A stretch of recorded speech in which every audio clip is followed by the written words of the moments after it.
여러분, 우리 옆 사람과 인사합니다.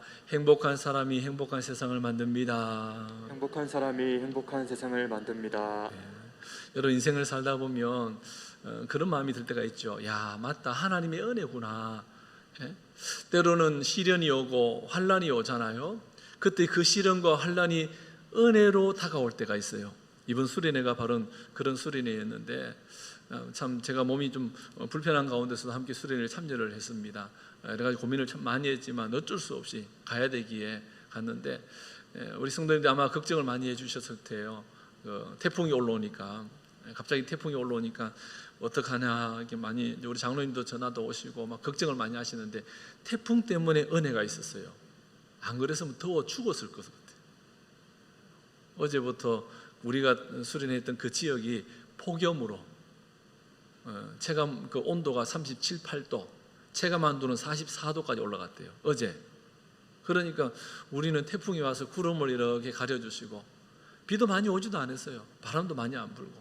그러니까 아마 하나님, 이것이 하나님의 은혜가 아닌가. 참 여러분, 매 순간순간 우리는 그 하나님의 은혜를 경험하는 발걸음 되었으면 좋겠습니다. 특별히 받은 은혜와 사랑을 기억하고 이 하반기에도 믿음으로 주와 함께 동행하며 승리하는 우리 성도님들 될 수 있기를 간절히 소망합니다. 여러분, 지난주 설교 제목이 기억나시나요? 네, 감사합니다. 하나님이 귀 쓰시는 사람이라는 제목을 함께 말씀을 나누었습니다. 하나님 귀 쓰시는 사람은 어떤 분이었습니까? 어떤 사람 하나님께서 귀 쓰시죠? 하나님의 마음에 합한 사람, 다윗과 같이 정직하고 진실된 사람. 여러분, 하나님은 정직한 사람, 진실된 사람을 사용하십니다. 그런가 하면 온유하고 겸손한 사람을 하나님이 쓰신다. 하나님께 쓰임받고 싶지 않습니까? 그러면 성경으로 돌아가면 됩니다. 성경 끊임없이 우리로 하여금 말씀해 주시죠. 예수님 말씀하십니다. 나는 온유하고 겸손하니 나의 명예를 보고 배우라라고 말씀해 주셨죠. 뿐만 아니라 믿음의 사람을 하나님께서 귀히 쓰시죠. 믿음의 사람. 믿음 없는 자는 결코 쓰지 않습니다. 여러분, 갈렙과 여호수아와 갈렙을 하나님께서 그들을 사용하신 이유는 믿음 때문이었습니다. 어떠한 상황 가운데서도 믿음으로 바라보았기 때문에, 믿음으로 선언했기 때문에, 여러분, 저와 여러분이 이런 믿음이 있기를 소망합니다. 뿐만 아니라 사랑의 사람을 하나님 쓰시죠. 사랑의 사람. 예수 그리스도의 그 십자가의 사랑을 경험하고 그 사랑을 나누는 사랑의 사람을 하나님 지금도 저와 여러분을 통하여서 역사해 주고 계시는 줄 믿습니다. 그러므로 여러분, 정말 하나님의 마음에 합한 사람으로 뿐만 아니라 온유함으로, 겸손함으로, 믿음의 사람으로, 사랑의 사람으로 잘 세워져가는 저와 여러분 될 수 있기를 간절히 소망합니다. 오늘은 요나서의 말씀을 계속해서 살펴보기를 원하는데 한번 따라합니다. 진정한 회개.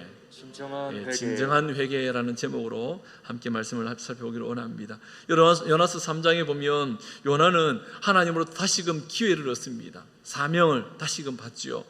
여러분, 하나님은 한번 기회를 주시고 실패하고 좌절하고 불순종했다고 내쳐버리고 버려버리는 분이 결코 아님을 성경을 통해서 우리는 알게 됩니다. 하나님은 특별히 사울 왕이 하나님 앞에 범죄했을 때도 기회를 주셨어요.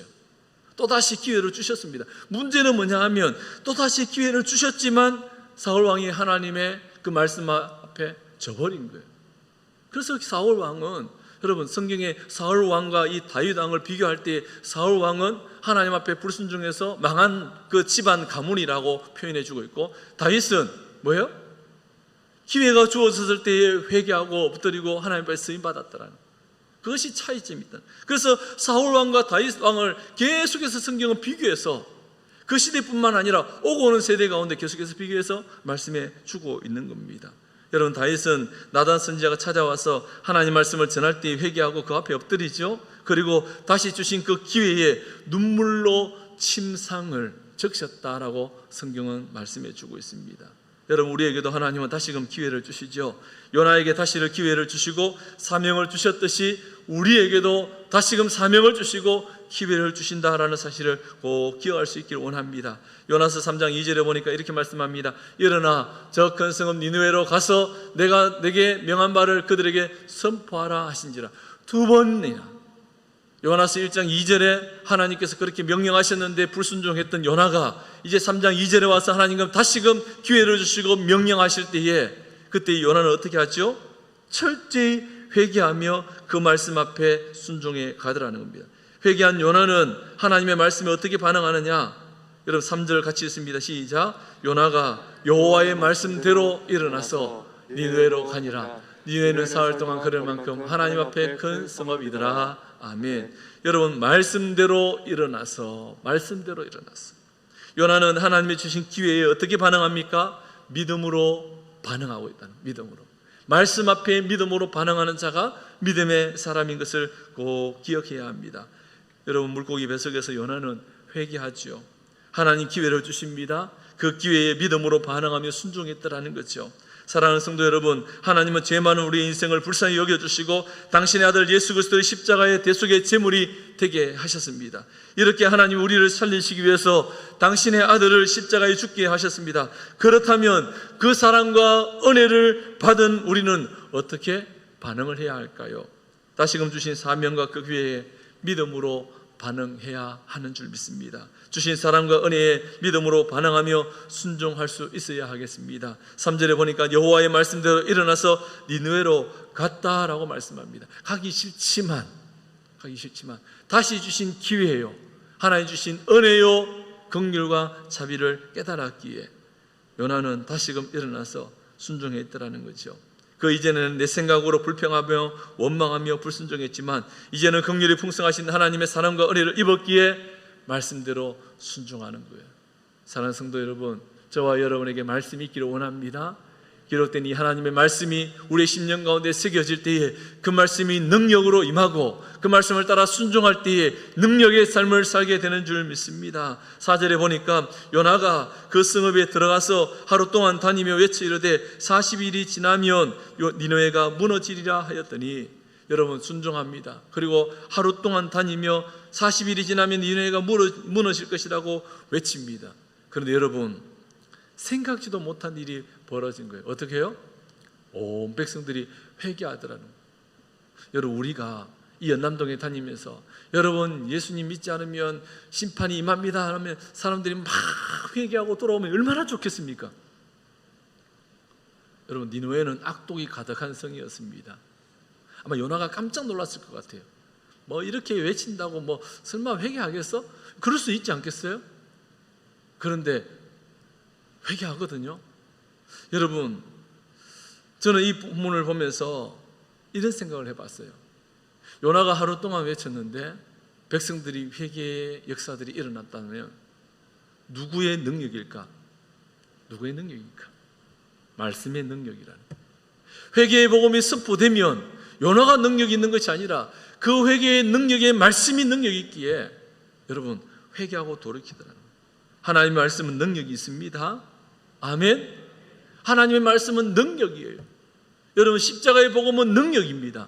그러기에 그 능력의 말씀을 앞에 우리가 순종하는 거예요. 요나의 외침에 니느웨 사람은 어떻게 반응하느냐? 5절을 같이 읽습니다. 시작.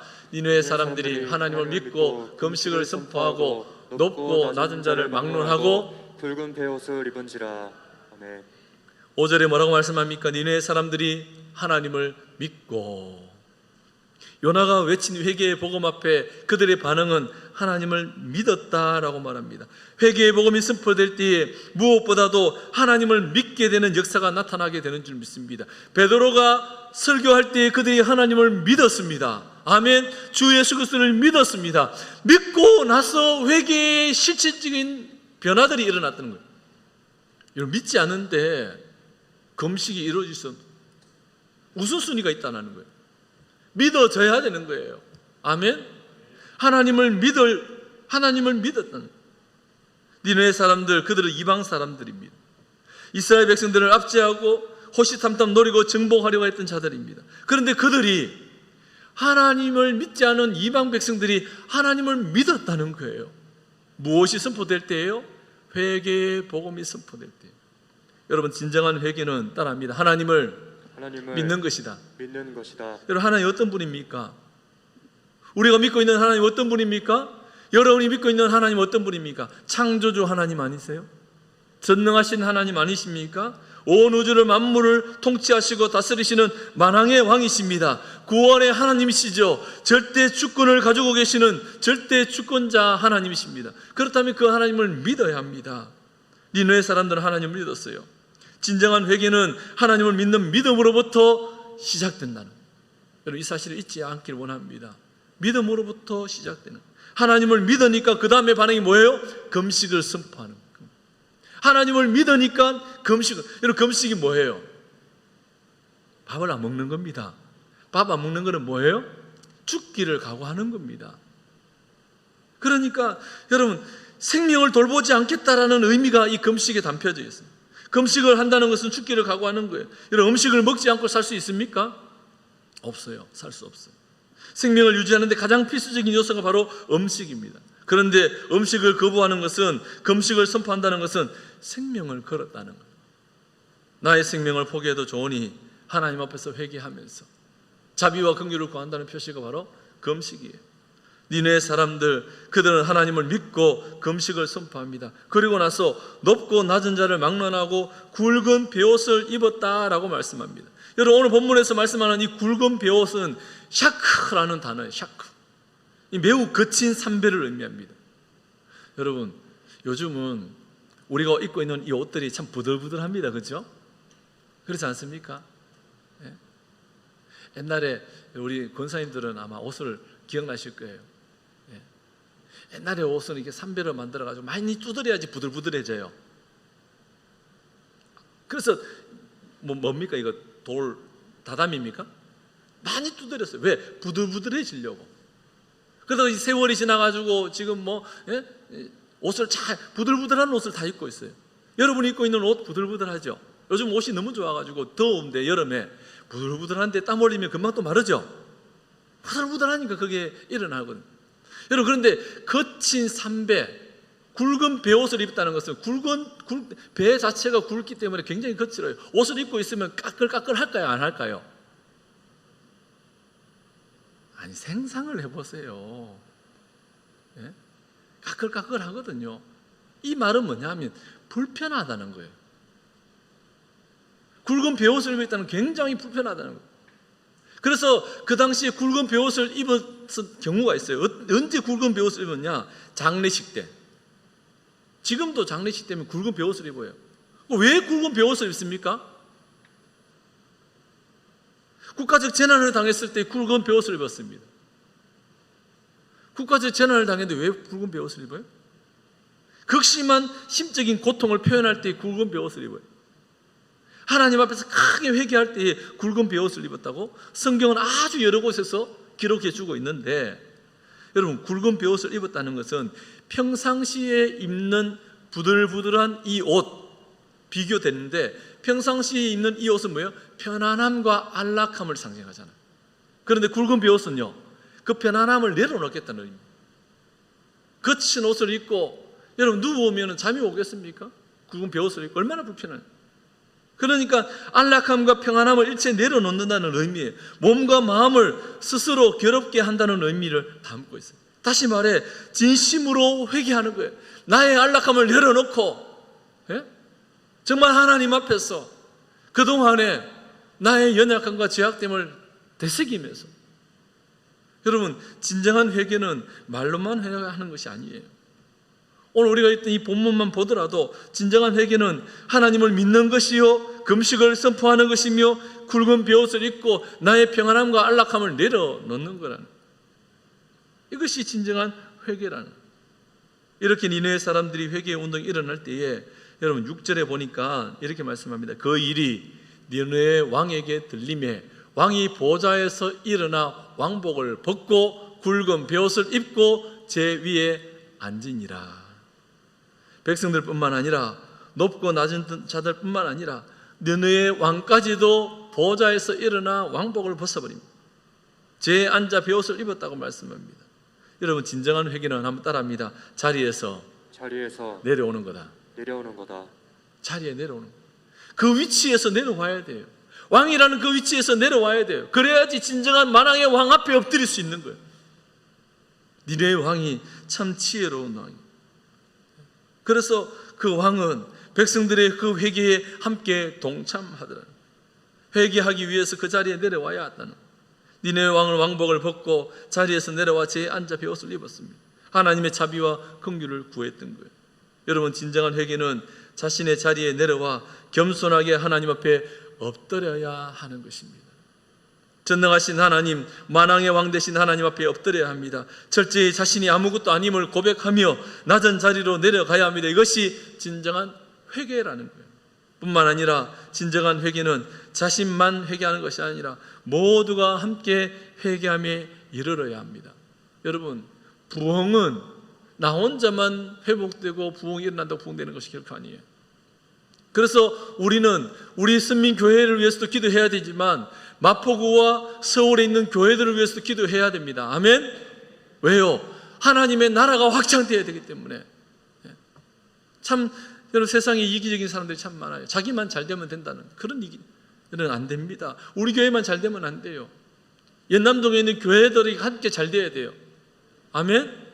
그래서 복음 앞에 함께 협력하고 합력하여 선을 이룬다고 우리가 기도하지만 합력의 선을 이루는 게 뭡니까? 교회 안에서 여러분 교육부가 수련회 가면 관심을 가지고 기도도 하고 그게 합력의 선을 이루는 거 아니겠어요? 나 몰라라 하는데 무슨 부흥이 일어나고 나 몰라라 하는데 무슨 회복이 일어나고. 여러분, 이기적인 생각으로부터 내려놓아야 합니다. 교회의 부흥과 이 땅의 교회의 부흥은요, 우리만의 부흥이 아니라는 거 꼭 기억하셔야 돼요. 그래서 우리 주변을 살펴야 되고, 누군가가 복음으로 회복되어야 될 영혼이 있다면 그들에게 복음을 전하고 회복의 역사를 함께 이루어 가야 하는 거예요. 그러므로 여러분, 진정한 회개는 자신만 하는 것이 아니라 함께 일을 해요.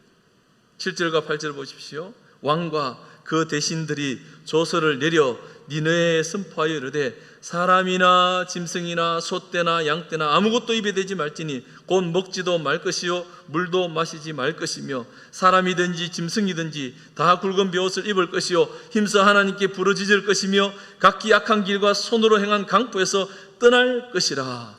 아멘.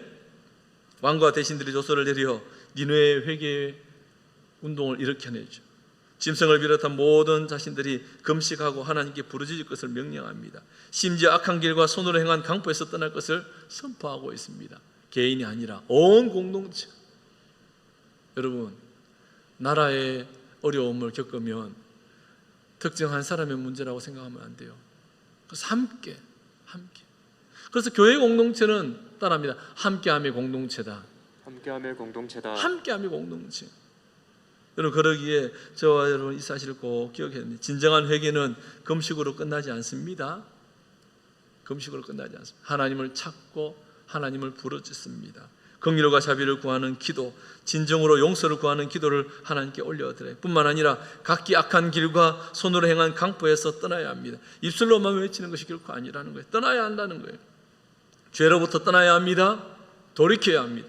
하나님께로 돌아가야 합니다. 이것이 진정한 회개예요. 사도행전 26장 20절 같이 읽습니다. 시작. 먼저 다메섹과 예루살렘에 있는 사람과 유대 온 땅과 이방인에게까지 회개하고 하나님께로 돌아와서 회개에 합당한 일을 하라 전함으로. 아멘.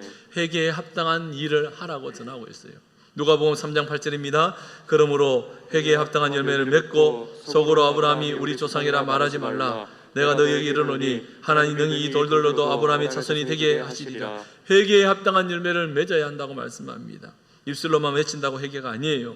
회개에 합당한 열매를 맺는 것, 죄로부터 돌이켜야 하는 것입니다. 디모데후서 2장 19절에 말씀합니다. 주의 이름을 부르는 자마다 불의에서 떠날지어다 하였느니라. 아멘. 진정한 회개는 주님께로 나아가 주의 이름을 부르며 불의로부터 떠나가는 것입니다. 의롭지 못한 일을 깨달았다면 빨리 돌이켜야 합니다. 이것이 진정한 회개죠. 회개는 그저 구호가 아니에요. 회개는 따라합니다. 전인적인 변화이다. 전인격적 변화가 일어나야 한다는 거예요. 니느웨 백성들과 왕 그리고 대신들은 진정한 회개에 이르렀고 하나님 앞에서 두렵고 떨림으로 금식하며 각기 행한 강포에서 떠났다라고 말씀해 주고 있습니다. 여러분, 왕이 얼마나 결단력 있고 지혜로운 왕인지를 구절을 통해서 봅니다. 하나님의 뜻을 돌이키시고 그 진노를 그치사 우리가 멸망하지 않게 하시리라. 그렇지 않을 줄을 누가 알겠느냐? 그렇지 않을 줄 누가 알겠느냐? 니느웨 왕은 니느웨가 도저히 용서받을 가망성이 없는 그런 상황에 놓여 있지만 하나님께서 무엇을 계획하시고 의도하시느냐에 따라서 달라질 수 있다는 것을 믿었던 거예요. 여러분, 그러기에 저와 여러분 철저히 하나님 중심 시각으로 이 땅과 이 민족과 세계를 바라보아야 합니다. 스스로 구원을 얻을 수 없습니다. 하지만 하나님 앞에서 회개하고 돌이키고 철저히 하나님의 자비와 긍휼을 구할 때에 하나님의 뜻을 돌이키시고 니느웨를 심판하시라 하셨던 그 심판을 철회하시게 되신 줄 믿습니다. 니느웨 왕은 하나님이 변덕을 부리는 그런 분으로 강조하기 위해서 이렇게 보여주는 것이 결코 아니죠. 하나님의 자비와 긍휼이 한량없이 많은 부신 분임을 고백하고 있는 거예요. 스스로 주고 마땅한 인생이지만 하나님이 자비로우시고 은혜가 한이 없으신 분이시기에 진정으로 회개에 이르면 하나님 반드시 긍휼을 베풀어 주실 것임을 믿었던 거죠. 사랑하는 성도 여러분, 진정한 회개는 하나님을 믿고 금식을 선언하고 생명이 죽게 있음을 고백하고 죄로부터 돌이키는 것입니다. 더 나아가 진정한 회개에 이를 때에 반드시 하나님이 자비와 긍휼을 베푸실 것을 믿는 믿음이 진정한 회개로 나아가게 된다는 사실을 우리는 잊지 말아야 하겠습니다. 오늘 본문 10절에 이렇게 니느웨 백성들과 왕 모든 자들이 회개할 때에 하나님께서 어떻게 하셨는지를 10절에 말씀해 주고 있는데 10절 같이 있습니다. 시작. 하나님이 그들이 행한 것 곧 그 악한 길에서 돌이켜 떠난 것을 보시고 하나님의 뜻을 교독하사 그들에게 내리리라 말씀하신 재앙을 내리지 아니하시니라. 하나님이 뜻을 돌이키사, 아멘. 여러분, 하나님 뜻을 돌이키사 재앙을 내리지 아니하셨다. 따라합니다. 진정한 회개는 하나님의 마음을 움직이는 힘이 있다. 아멘. 진정한 회개는 하나님의 마음을 움직이는 힘이 있어요. 뜻을 돌이키시고 그리고 재앙을 내리지 아니하셨대요. 하나님의 마음이 움직였고 그들의 회개를 기뻐 받으신 겁니다. 역대하 7장 14절에 이렇게 말씀합니다. 내 이름으로 일컫는 내 백성이 그들의 악한 길에서 떠나 스스로 낮추고 기도하여 내 얼굴을 찾으면 내가 하늘에서 듣고 그들의 죄를 사하고 그들의 땅을 고칠지라. 하나님께서는 지금도 우리에게 말씀하고 계십니다. 그러므로 진정한 회개함으로 하나님의 마음을 움직이고 다시금 회복과 소망이 우리 가운데 있기를 간절히 소망합니다. 요나가 회개하며 다시금 사명자로 나아갔듯이 니느웨 백성들이 회개의 복음을 듣고 하나님을 믿고 금식을 선포하고 그들의 죄에서 돌이킨 것처럼 진정한 회개로 나아가 하나님의 기쁨이 되시고 이번 한 주간도 주와 함께 동행하며 주님의 기쁨이 되는 우리 선민의 모든 성도들 될 수 있기를 주님의 이름으로 축원합니다.